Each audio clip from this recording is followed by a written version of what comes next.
Hello friends, welcome back to my channel SRK drama explain. Friends, ये video मैं लोगों के एंटरटेनमेंट के लिए बनाती हूँ, so please watch full, share, subscribe and like this video.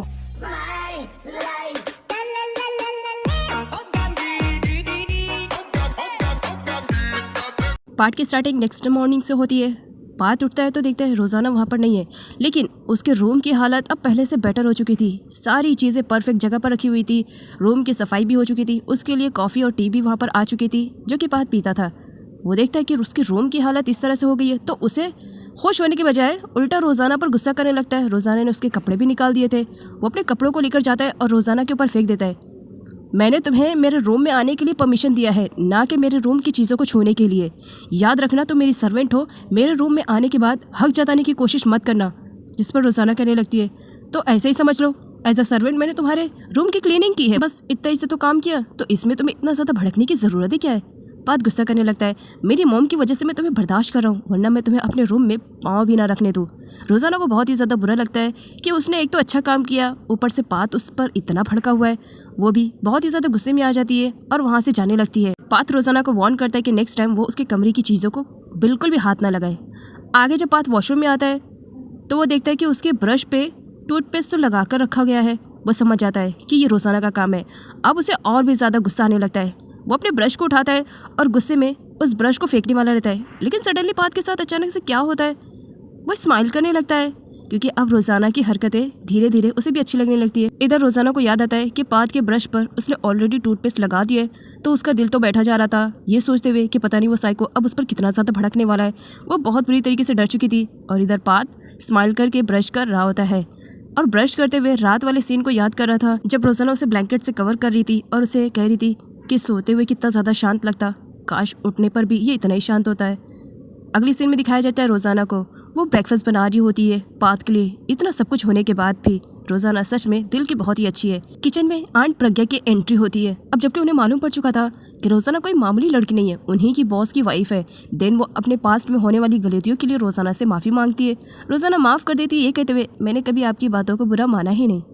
अगली सीन में उरात को दिखाया जाता है जो अपनी सेक्रेटरी के साथ पात के घर पर आई हुई थी और यहाँ पर वो आंट प्रज्ञा को अपने गैंग में शामिल करती है और उनसे अपने काम निकलवाने की कोशिश करती है। इसी वजह से वो उन्हें बहुत सारा अमाउंट भी देती है, जिस पर आंट प्रज्ञा खुश हो जाती है। उरात के सेक्रेटरी उरात को बोलती है कि अगर वो पात की लाइफ में एंट्री लेना चाहती है और रोज़ाना को बाहर करना चाहती है तो इसके लिए उसे कुछ ना कुछ तो प्लानिंग करनी पड़ेगी। उरात अपने सेक्रेटरी से कहती है, तुम मेरी सेक्रेटरी हो, ये काम तो तुम्हें करना चाहिए, प्लानिंग बनाओ, बाकी काम तो मैं करूँगी।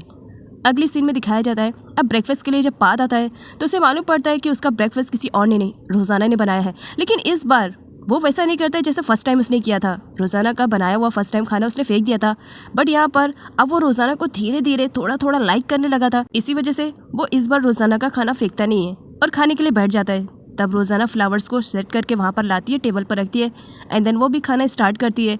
तब पात उससे पूछता है कि उसने पहले क्यों नहीं खाना खाया, जिस पर रोज़ाना का कहना था कि मैं तुम्हारे आने का वेट कर रही थी, सोचा साथ में करेंगे क्योंकि मॉम घर पर है और उन्हें मालूम पड़ेगा तो शायद उन्हें बुरा लगेगा। जिस पर पात रोज़ाना से कहता है, मेरा वेट करने की ज़रूरत नहीं है, तुम्हें जब भूख लगे तुम खाना खा लिया करना। जिस पर रोज़ाना बोल पड़ती है पात से कि भला सर्वेंट बॉस से पहले खाना खाती है नहीं ना, इसलिए आप पहले खाना खा लिया करना, उसके बाद में खाना खाऊंगी। और खाने को लेकर के दोनों के बीच में काफ़ी नोकझोंक होने लगती है। तब वहाँ पर उरात की एंट्री होती है।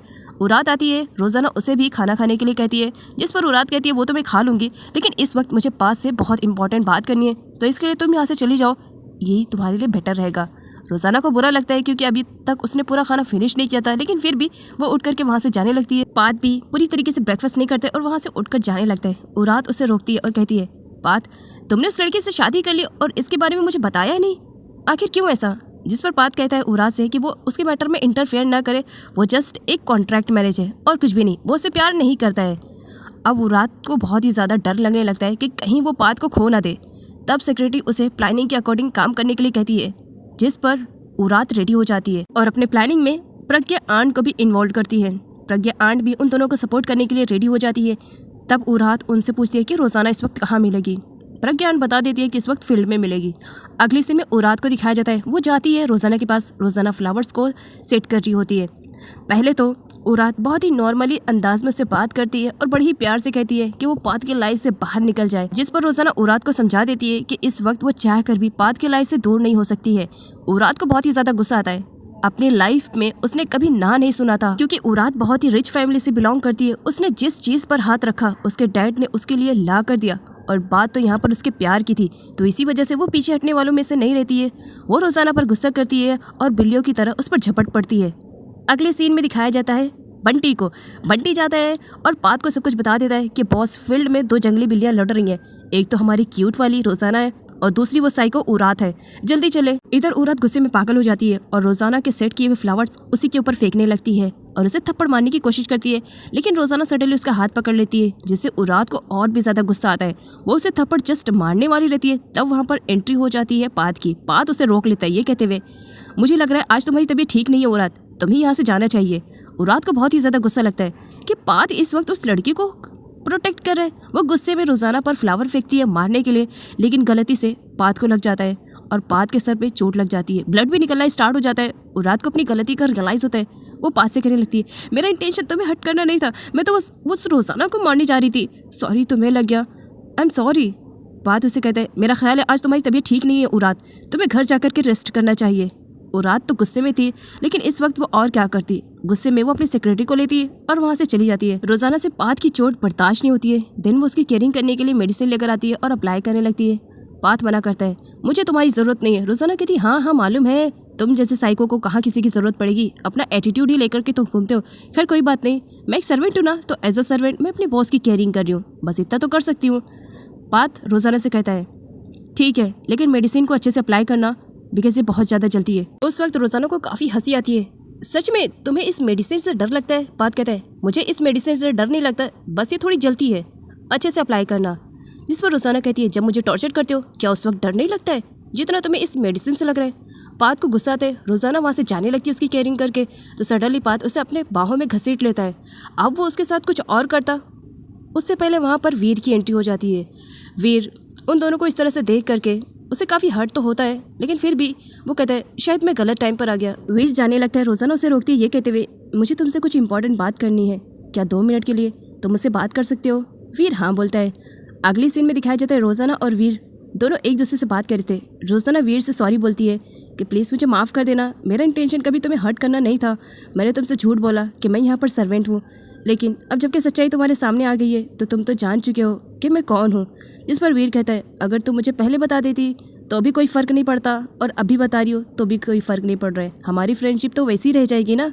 जिस पर रोजाना स्माइल करने लगती है, क्योंकि सच में वीर की फ्रेंडशिप अब उसके लिए काफ़ी इंपॉर्टेंट भी हो गई थी, और दूर से खड़ा पात देख करके काफ़ी जला भुना जा रहा था। आगे वीर को दिखाया जाता है जो पात को समझाने की कोशिश कर रहा था कि वो रोजाना को इस तरह से टॉर्चर ना करे, वो उसे उसकी वाइफ होने का हक दे, क्योंकि रोजाना एक अच्छी लड़की है। जिस पर पात का कहना रहता है, तुमने सिर्फ रोजाना की फ्रेंडशिप देखी है, बाकी और कुछ नहीं देखा है, वो 1 नंबर की चालाक लड़की है और पैसों के लिए कुछ भी कर सकती है, पैसों के लिए तो उसने मुझसे शादी की है, वो भी कॉन्ट्रैक्ट पे। जिस पर वीर कहता है, तुम्हें सच में इस तरह से समझ में नहीं आएगा, तुम्हें जो चीज़ रहती है तुम अपनी आंखों से देखने के बाद ही ट्रस्ट करते हो। खैर चलो, मैं आज तुम्हें रोजाना के बारे में कुछ दिखाता हूँ। और ये कहते हुए वो पात को ज़बरदस्ती फील्ड में ले जाता है, जहाँ पर रोजाना वर्कर के साथ बहुत ही अच्छे से बात कर रही होती है और उन्हें फील्ड के रिलेटेड कुछ इन्फॉर्मेशन प्रोवाइड कर रही थी। तब वीर कहता है, क्या इतना सब कुछ देखने के बाद भी तुम्हें समझ में नहीं आ रहा है कि रोजाना एक अच्छी लड़की है? जिस पर पात कहता है, मेरी थिंकिंग अभी वही है, रोजाना अच्छी लड़की नहीं है। जिस पर वीर कहता है, तुम्हारी वाइफ की तरह सारी लड़कियां नहीं होती हैं, अपनी वाइफ की गलती की सजा किसी और को मत दो, रोजाना अच्छी लड़की है। पात गुस्से में वहाँ से चला जाता है। वीर अकेले खड़ा रोजाना को देख रहा था। अगर तुम्हारी मुलाकात पहले पात से नहीं हुई होती तो शायद आज मैं तुम्हारी लाइफ में होता। उसके अगले सीन में पात को हम उसके वाइफ के ग्रेव पर देखते हैं। वो बहुत ही ज्यादा गुस्से में था। वो जब भी गुस्से में रहता है अपनी वाइफ के ग्रेव पर जरूर जाता है, और आज भी वो काफी गुस्से में था, इसी वजह से गया था। रूमी ने ठान लिया था कि किसी भी कंडीशन में उसे अपना प्यार पूरब चाहिए, और उसके लिए उसे कुछ भी करना पड़ेगा, वो करने के लिए तैयार है। इसी वजह से वो पूरब के साथ गांव में ही सेट होने के लिए आ गई थी। पूरब मना करता है, यहाँ पर तुम नहीं रह पाओगी, तुम शहर की लड़की हो। जिस पर रूमी कहती है, क्यों, मैं क्यों नहीं रह सकती हूँ, यहाँ पर रोजाना भी तो रहती है ना, तो मैं भी रह जाऊंगी। तुम्हारा प्यार हासिल करने के लिए और इसे पाने के लिए मुझे जो कुछ भी करना पड़े मैं हर वो काम करूँगी।